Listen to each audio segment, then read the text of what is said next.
What's up, everybody? Welcome back to the channel. This is Legitical Response. Now, there's a trope that's been going around for a little while. I've said it before several times. You can always tell what the left is doing by what they're saying the other side is doing, because they are the epitome of hypocrisy, folks. And that's what we're going to get into today, folks. Hillary Clinton has come out and said it.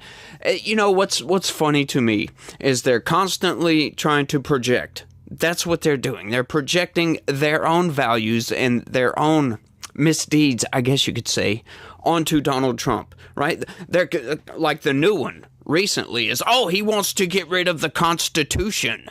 He wants to get rid of the Constitution. He's going to destroy the country. Blah. It's just insanity. Like, what? Like, that makes absolutely no sense. You can't do that. But then they actively get on TV and say stuff like this. They aren't even pretending anymore. Their international news operation, Russia Today, RT, is an arm of the Russian government, an arm of its intelligence operation. It's basically an extension of their spying efforts. They are using Americans, both those who are witting and willing, and those who are unwitting and are just so surprised. They're getting, $400,000 a week or $100,000 a podcast to parrot Kremlin propaganda. And we know from what even Republicans have said, the chairs of the Intelligence Committee and the, Foreign Affairs Committee and other Republicans who are currently in office have said that Republicans go to the floor of the Congress and they parrot Russian talking points. So I think it's important to indict the Russians, just as Mueller indicted a lot of Russians who were engaged in direct election interference and boosting Trump back in 2016. But I also think there are Americans who are engaged in this kind of propaganda. And whether they should be civilly or even in some cases criminally charged is something that would be a better deterrence, because the Russians are unlikely, except in a very few cases, to ever stand trial in the United States. Now, I would like to remind everybody of two things right off. First, she's saying this without evidence, because we haven't seen any evidence whatsoever that these people that were caught up in this whole RT scandal were parroting Russian talking points. They've said they were doing it, but we haven't seen any evidence of this. So she is saying this without evidence. They do it, so I'm going to go ahead and do it as well. And the second thing, the Constitution exists. Okay, so now she's talking about jailing Americans because of Russian propaganda, for parroting Russian talking points. Okay, so we have freedom of speech in this country. And you can say pretty much whatever the hell you want, as long as it doesn't cross certain lines into violence and, calls for violence and things like that. You can say whatever the hell you want to.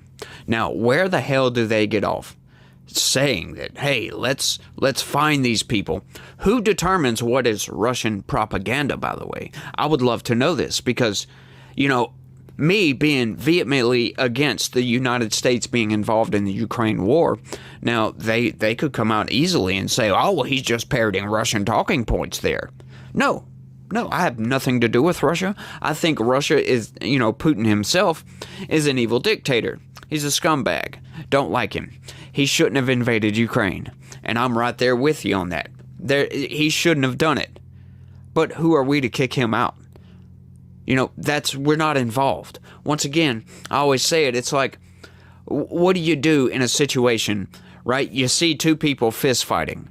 Somebody had to start it, so somebody started it.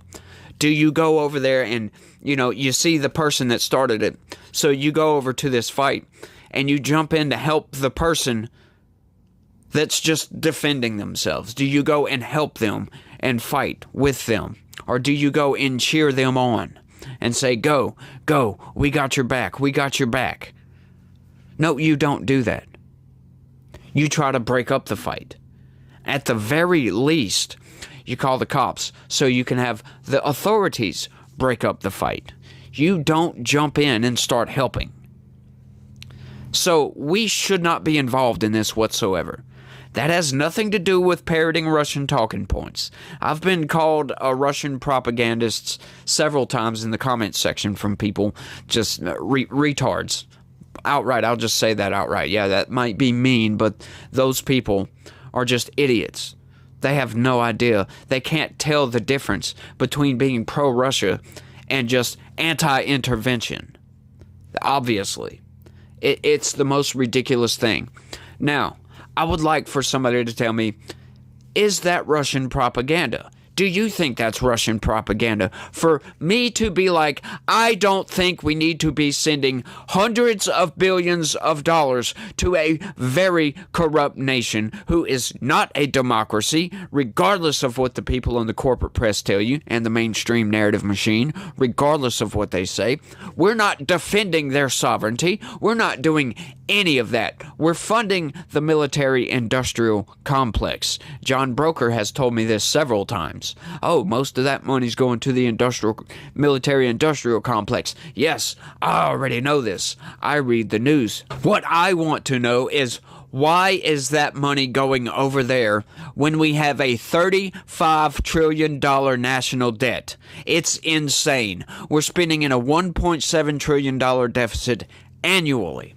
1.7 trillion with a T. That's insane. How can 435 people agree that this is okay to sign on to a budget that is that far into the red? That is outright nuts. And now these people are saying that we should jail Americans for anything that they consider Russian propaganda.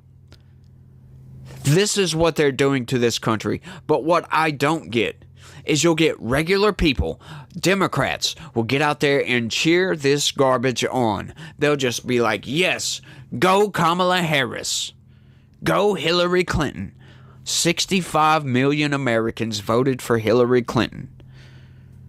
And you think she's just changed her position recently? No, she hasn't. She's always been like that. These people do not care about the Constitution. That's why they're constantly going after the Second Amendment. Oh, well, we don't want to take away your guns. Just these specific guns. Yeah, that's where it starts. It starts with these. Because guess what? Back in the day, you could own a tank. You can't do that these days. You have to go through a very lengthy licensing process, and you have to have all kind of background checks and all kinds of stuff, and the barrel on the tank can't be active.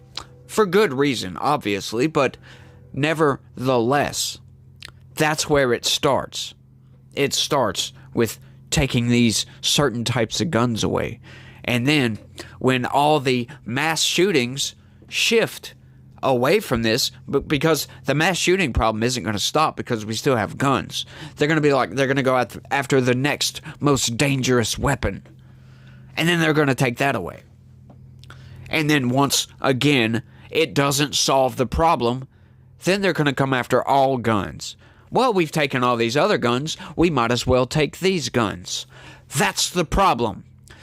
You start letting them do stuff like this, jailing people for speech, for opinions, regardless if it's Russian propaganda or not. I mean, Americans, some of them are stupid, but most of them are not. Most people can look at something and be like, yeah, that's probably Russian propaganda. And just be like, whatever. But no, these people, the Democrats, think you're too stupid to differentiate between real and fake. That's why they're constantly feeding you the fake news on a daily basis so you can buy in to the propaganda. Now, do you think these people would go after anybody spewing American propaganda? No, they spew it constantly. As a matter of fact, I would label that entire interview as propaganda. That's what that was. Discussing abolishing the Constitution. Because, yeah, if you're starting to go after people for free speech, you have just declared war on the First Amendment. The very First Amendment. What are we doing here? When did we become authoritarians in this country? They're just outright saying it. They don't care anymore. They do not care, under the guise of, oh, we're trying to fight misinformation and Russian propaganda here. Once again, that's how it starts. I swear to God, I've got a news article. I know I'm almost 10 minutes into this thing, minus the video we just watched. But it's just insane to me that somebody could watch that interview and just suck it right up and actually agree with that and not think, okay, hang on, this violates the Constitution, blatantly violates the Constitution. What are we doing in this country? They want to talk about, oh, we're so divisive right now. Trump is such a divisive figure. No, it's not Trump. How can one man be that divisive? Sure, he may say mean things on Twitter or Truth or whatever social media platform he's on. He may say mean things, but that's not very divisive because a lot of people say a lot of mean things. A lot of people say much worse things than what Trump does. Trump is mild by those standards. Very mild by those standards. So you got to think. You got to dig a little bit deep into that. Okay, so Trump is a divisive figure. What does he do that's so divisive? Well, you might think abortion.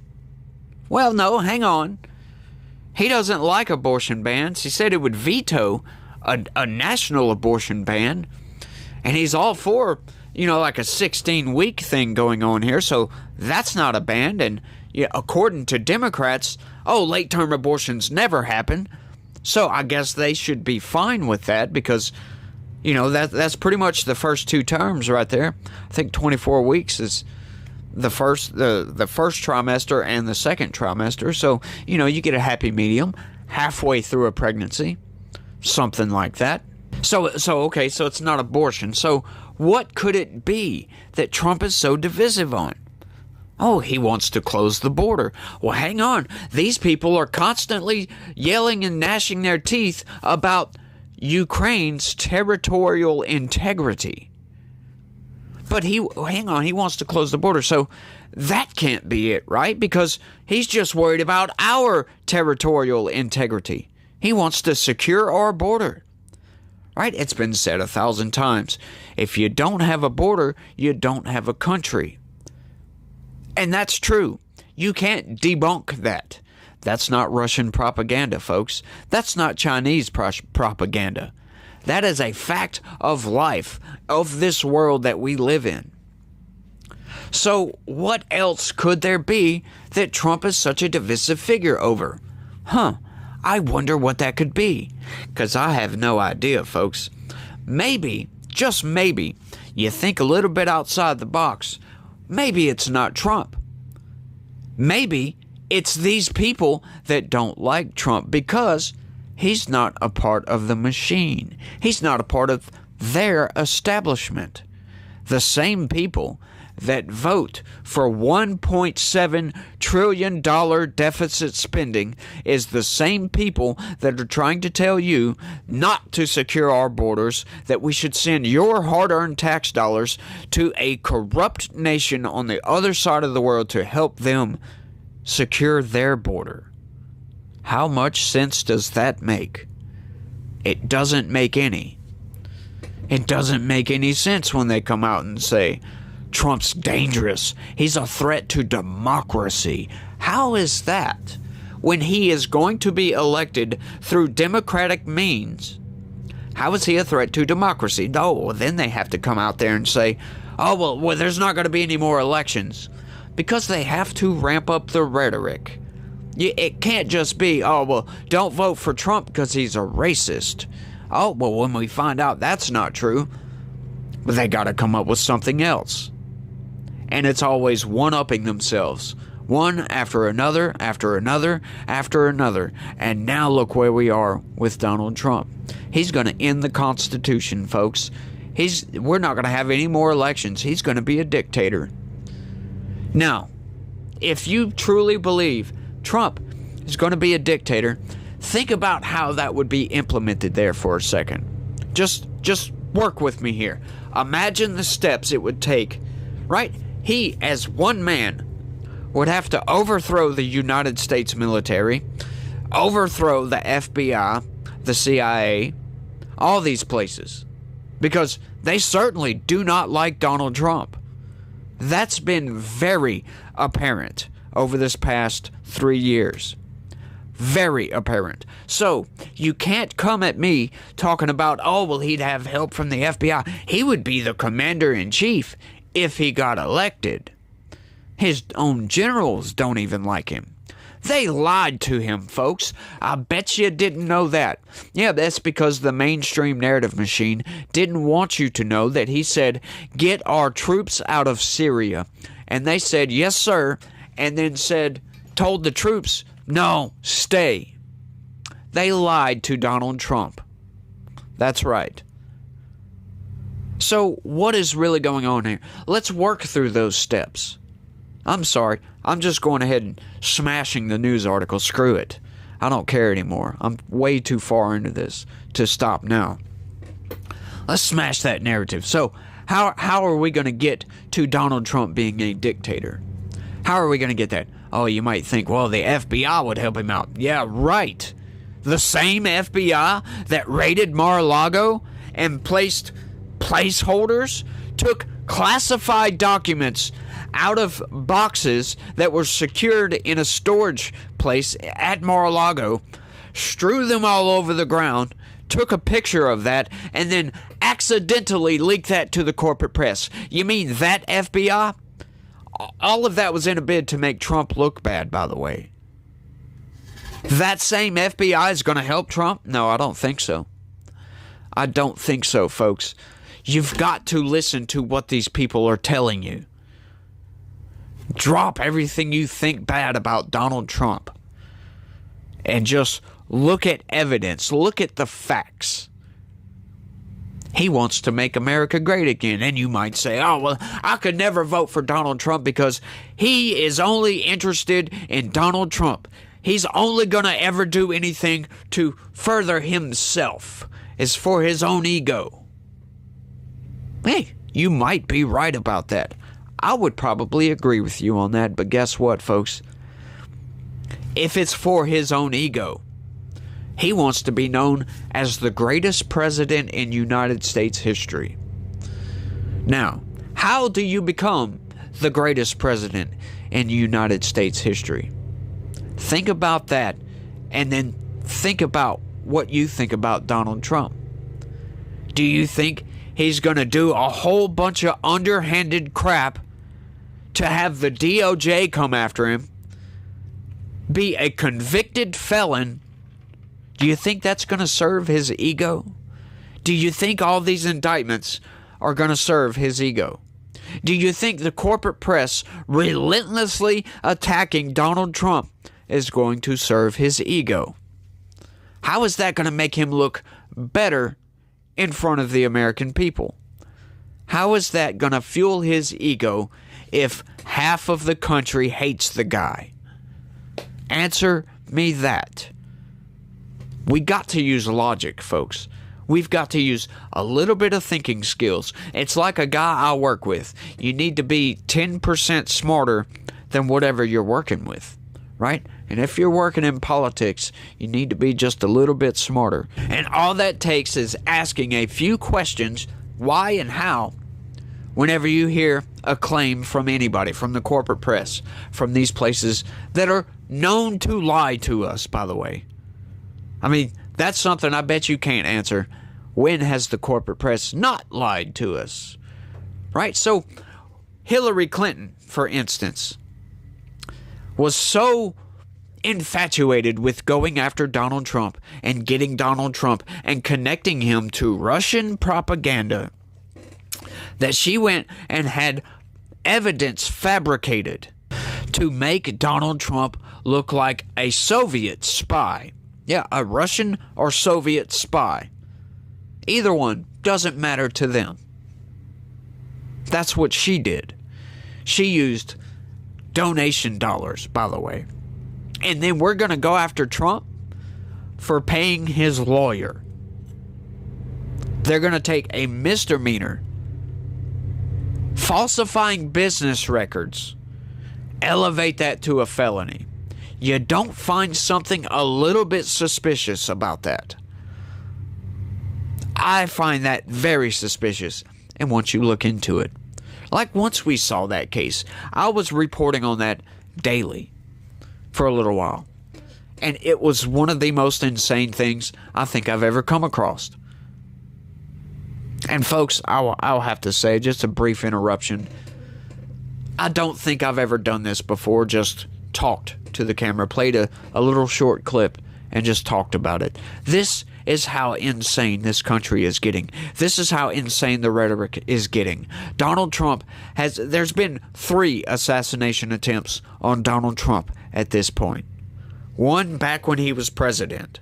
I believe he was president at the time. It was some years ago, and I don't remember all the details, but a guy tried to take a gun from a security officer, and he was stopped immediately. That was the first one. We all know about the second one. Oh, Mr. Crooks, up in Butler, Pennsylvania. And now we have this third one, who has significant ties to Ukraine, of all places. Huh, that's very interesting. He's a known Democrat supporter. And then, guess what, folks? Go and look this up if you want to, but the corporate press and the mainstream narrative machine are trying to say that Donald Trump is the reason there was this assassination attempt. It's his own rhetoric that's doing it. It couldn't be Democrats' rhetoric. Now you might be thinking, well, Trump has incendiary rhetoric as well. You're right.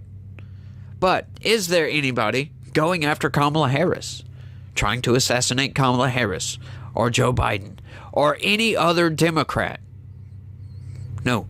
Well, you might think Nancy Pelosi. Well, that guy was deranged and went after her husband for some reason. Like, why would you go after the husband? That was very strange. Oh, and then come to find out there was some connections there, so doesn't seem like he was going after Nancy Pelosi, does it? How come it's only Republicans ever getting shot and shot at? Steve Scalise at the baseball game a few years ago. I'm sure you guys remember that. When you're constantly on TV saying this guy is a danger to this country, he is an existential threat. He's worse than Hitler. And it just boggles my mind how the corporate press and the mainstream news can flip that around and say, oh, well, it's Trump's own incendiary rhetoric that's doing it. That's insane, folks. That is outright insane. I've never heard of such a thing.